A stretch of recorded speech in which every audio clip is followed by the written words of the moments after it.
Alright, what's up guys? Welcome to a brand new video. And yes, I'm uploading a video. I haven't done it in like a month. And I totally just didn't play for 12 minutes and find out my recording is all frame rate droppy and sucky. So I've had to lower it down to 720p. So I apologize for that. Maybe we'll look into that in the future.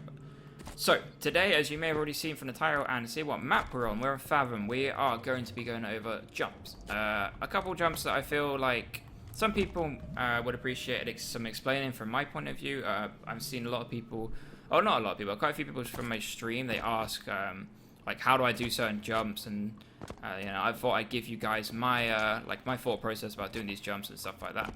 I won't only do Fathom, I think I'll do a couple other maps. I know for the rig there's loads of jumps that I can help you guys out with. But in today's video, I'm going to jump over the three main jumps, in my opinion, that I'm going to jump over. I'm going to talk over the three main jumps that are in Fathom, which is this very basic jump here to top mid. You've also got this jump here to top mid. And then you've also got this bottom pit to top treehouse jump, where you jump on the ledge and jump backwards into that one. Now, obviously, these three jumps you can mirror on the exact, like on the other side of the map. It's the exact same on this side of the map. It's the jump there. Every jump is the exact same, and obviously, and also with these two on the same on the other side, so you can do it either side. So you can jump up there, or jump up there, and jump up there, and so on. So first of all, we're gonna go with I feel like the more basic one. I think this is the one that everyone's known about for quite a while. But quickly, actually, before you guys, before I start talking about every jump, make sure you guys have got toggle crouch off. I think majority of people will, but there's occasionally people that still have it on, because I think it's default on Halo. I can't remember exactly. But make sure every single jump that you are doing and every single jump that I am doing, I'm telling you right now, I will be crouching. So you do need it for this one, but every single jump that I do, just make sure you are crouching. I feel like crouching makes it a lot easier to clamber in certain objects, and I feel like, I don't know, crouching on Halo 5 just makes it, you get that extra bit of height, and I don't really know, I can't really explain it too much, but just make sure you're crouching every single point. This one you have to crouch on though.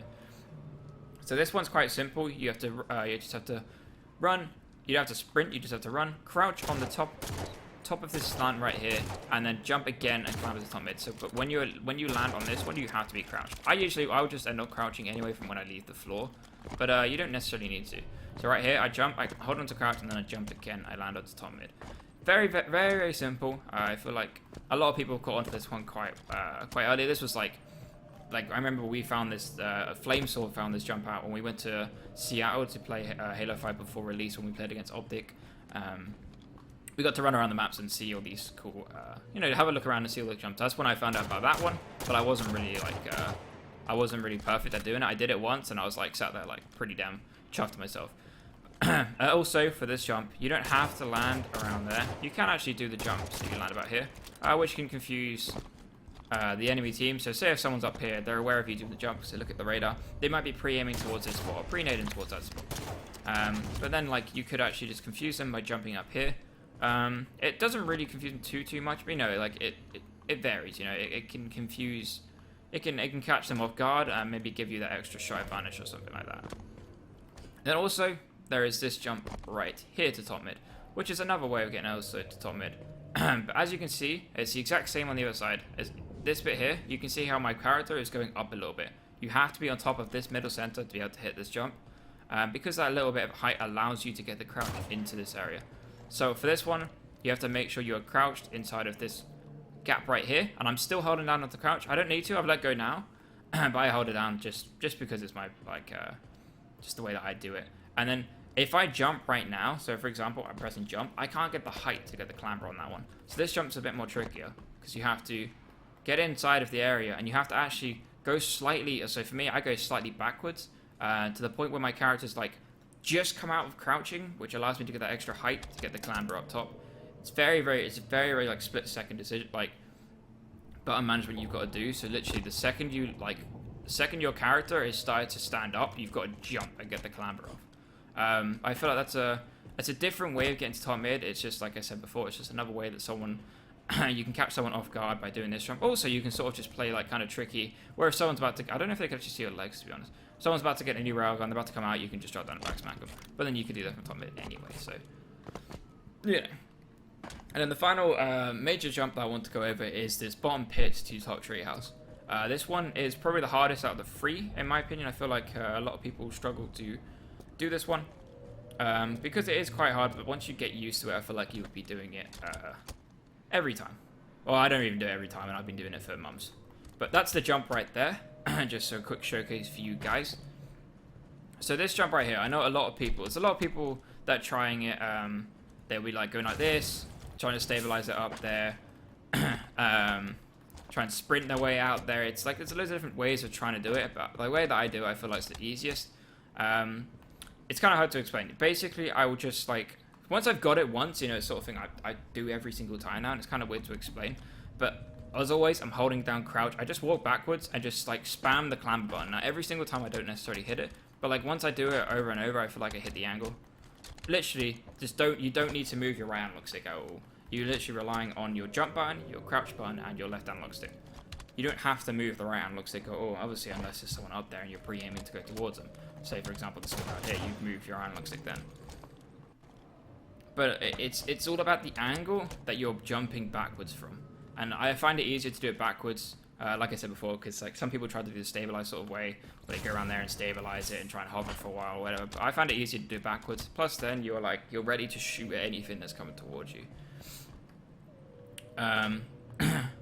I think there's not really a lot more I can say about that jump. It's literally once you do it once, you'll feel the rhythm and you'll feel the pattern that you're doing it in, and you'll be able to do it majority of the time. Now, obviously, I'm not perfect at doing these jumps, but I feel like that jump catches a lot of people off guard because not everyone is sort of prepared for that to happen. Obviously, when someone sees someone on the radar down here, they're like, okay, that guy's trapped underneath me. There's no way he's getting up to me, and that's he crouches through through here and then does the jumps off of these things and stuff like that, you know. Kind of catches people off guard because like how quickly can I get the top treehouse right there? It's just a simple crouch underneath that. I'm already up there with him, and he could be like, by the time I've done that, this guy's like, oh, where's he going? Where's he going? I could back smack him, you know. I feel like that jump's quite a good one. And then final one is not something I don't think I've ever really seen anyone actually do this. I remember messing around this map when we were playing at 343, and we sort of like myself and the Bucks were catching onto this sort of jump. It's a bit it's not necessary, but like I found it pretty cool. So you actually jump from top mid over there, and you can actually land on top of this like blue railing. On the other side is red, but you cannot clamber onto it, so it's a bit hard to hit. And then once you're on that, you can actually jump around the corner and thrust onto the nest bridge there, which could kind of juke someone out if they're chasing you from treehouse. You come top mid, they might expect you to drop down, but no, you're really up there, which is a bit weird. Now I can't hit this every time, so this could randomly be me cutting out, or this could be doing it first time. I don't know. We'll have to see. So you have to jump around, stabilize, thrust onto this. Ah, what the fudge? That's how I do it. I don't know why I'm trying to stabilize. It's easier to do a ground pound, and I don't know why I'm trying to stabilize it. But yeah, obviously I can see I'm on this ledge right here. So what I then do is just jump around, thrust forward, and I don't even need to clamber. And it's just like very sneaky, because you could do it on both sides. Let's see if I can do it first time. Thrust round, and then I should really wait for my thrust to come back up, because I kind of just ruined myself there. But then I can sort of just do all the different jumping mechanics to actually hit that.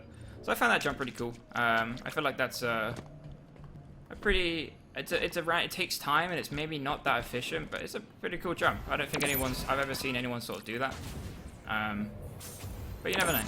It could juke some people out. There is other jumps, obviously, on Fathom that you can do. I believe it was L-Town. I could be wrong. It's a North American pro that does the jump from front base, basically from the spawn, because obviously you spawn around this area. Literally jumps out, sprints out, and then thrusts off that bit and gets top mid with the stabilize. Now, I can't do this every time, and I feel like it can actually cost you quite a few deaths by doing that, because if I'm up here stabilizing, someone can actually shoot you from over that area or actually from their own porch. So it can be very situational. Obviously, you can do the same thing from this one right here. But if you guys would like me to actually like practice that jump and try and show you guys that one, I guess I could do that in the future, but I don't really feel it's that necessary on Fathom at all. But I think this concludes Fathom jumps. I'm sure there is other jumps that are on this map, but I feel like those are the 3 or 4, I guess, necessary jumps that some people may have asked me to explain. But yeah, I hope you guys enjoyed this video. If you guys enjoy this video, I'm more than happy to do it on other maps. I may do it anyway, because the main reason I haven't really been uploading YouTube videos is kind of like the series I've been doing were fun, but they kind of got a bit repetitive for me, so I was like not really enjoying making them too much. But I feel like this is like another video where I can help you guys out and showcase some new jumps. Or showcase some jumps and help you guys learn these sort of jumps. But yeah, guys, thank you so much for watching this video. I hope you guys learned something from the video. If you have any recommendations, any YouTube videos I guess I could try and do, you know, just drop them down in the comments. I'll be reading through them. I didn't realize how many viewers my actual YouTube's been getting. It's insane. I didn't realize. I have uploaded and I've jumped like 500 followers, which to me is just like, what? But yeah, so I feel like I've kind of wasted time doing, you know, wasted stuff like a YouTube sort of account when there's people that want to watch content from me. So I'm gonna try and I'm trying to think of a lot more YouTube videos I can upload for you guys that are, yeah. Maybe upload some scrims. I do record them, but I need to upload them. But yeah, guys, I'm gonna end off this video. I hope you guys enjoyed the video. I hope you guys learned something. But yeah, thanks for watching, guys, and I'll see you with the grunt. Where is he? This side. There he is. Oh, you don't even get to see him. Whatever, guys. Thanks for watching.